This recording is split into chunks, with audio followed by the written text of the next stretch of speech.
Aqui estamos com o Asus M509DA, mais um notebook Ryzen voltado para o uso básico. Eu já falei isso aqui várias vezes, mas vou falar novamente. O componente mais importante de um notebook atualmente, independente do processador, é um SSD. Você não precisa se preocupar se seu processador é um i3, i5, i7, Ryzen 3, Ryzen 5 ou Ryzen 7. Se seu uso for básico, Office, Chrome, Netflix, etc., você precisa se preocupar com um SSD. Com um SSD, sua máquina já vai voar. O Asus M509 traz um Ryzen 3500U, 8 GB de RAM, HD de 1TB e nada de SSD. E por que eu estou pegando mais no pé da Asus nesse ponto, pessoal? Porque a Asus é uma das únicas empresas que ainda não conseguiu introduzir máquinas acessíveis com SSD. A Lenovo já começou, a Acer já começou, a Dell já começou, mas a Asus até hoje não começou. As máquinas que ficam na faixa dos R$3.000 têm uma fórmula muito parecida. Elas são praticamente idênticas, é uma coisinha ou outra que é diferente.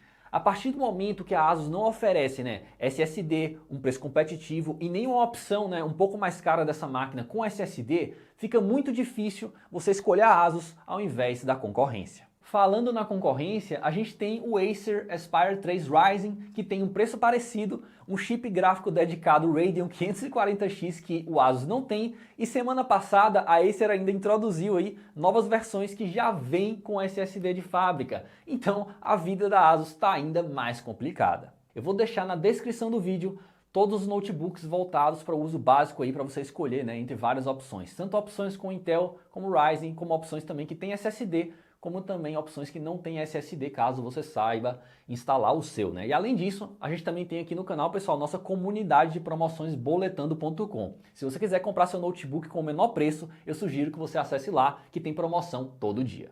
O corpo do M509 é em plástico, assim como a maioria das máquinas custo-benefício. Ele tem uma construção razoável, acabamento ok, e unido a isso ele tem um design simples e um peso que fica em 1,8 kg. A tela é o clássico painel TN resolução HD que eu torço todo dia para o estoque da China acabar. É o pior painel que se pode colocar em um notebook atualmente, mas todos os fabricantes ainda usam porque ele é barato e o consumidor brasileiro não é exigente.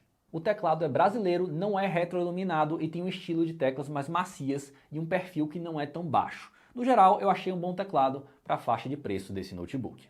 E a mesma coisa vale para o touchpad, eu também gostei no geral. Ele só não tem uma textura muito lisa e eu achei o som do clique dele um pouquinho alto demais. O som também é razoável para a faixa de preço dele, tá? Mas assim, não tem graves nem uma qualidade que é lá essas coisas. Mas eu achei ele um pouquinho assim melhor do que a concorrência na mesma faixa de preço. Na conectividade, a gente tem uma porta USB tipo C que não suporta carregamento e também não suporta vídeo, uma porta HDMI, duas portas USB 2, uma porta USB 3, um leitor de cartão de memória microSD e também a porta do seu fone. Vale ressaltar que ele não tem porta de rede. Por dentro a gente tem um slot M2 que suporta tanto o padrão SATA como o PCI Express. E também temos aqui uma bateria de 32 Wh que me deu por volta das 4 horas de duração no uso leve. Além disso, vale ressaltar que ele é um pouquinho chato de abrir e também é importante, quem for abrir, ficar atento que os parafusos que a Asus usa normalmente são de tamanhos diferentes, tá? Então tome muito cuidado na hora de colocar o parafuso de volta para não colocar no buraco errado. Quando você parafusa um notebook com o parafuso de tamanho errado, você corre o risco de estragar a sua carcaça. Tem mais alguns pontos negativos que vale ressaltar aqui dentro. O primeiro é que ele só tem um slot de RAM, então sem possibilidade de dual channel aqui.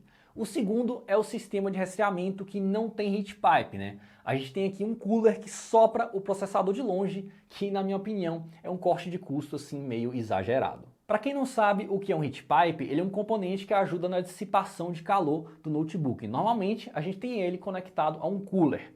Porém, existem alguns casos, como o desse Asus aqui, que não existe um heat pipe, Normalmente para cortar custos. Ou às vezes o notebook também não esquenta tanto a ponto de precisar, Às vezes o notebook nem tem ventoinha, Ele só tem uma refrigeração completamente passiva. Só que o Ryzen 3500U não é bem um processador tão frio assim. Então a Asus limitou ele em 6 watts justamente para não superaquecer. O normal são 15 watts. Por isso que ele perde para o Acer Aspire 3 com o mesmo processador em renderização. O Aspire 3 já fica limitado em 10 watts. Quanto mais watts o processador tem, mais rápido ele pode ficar.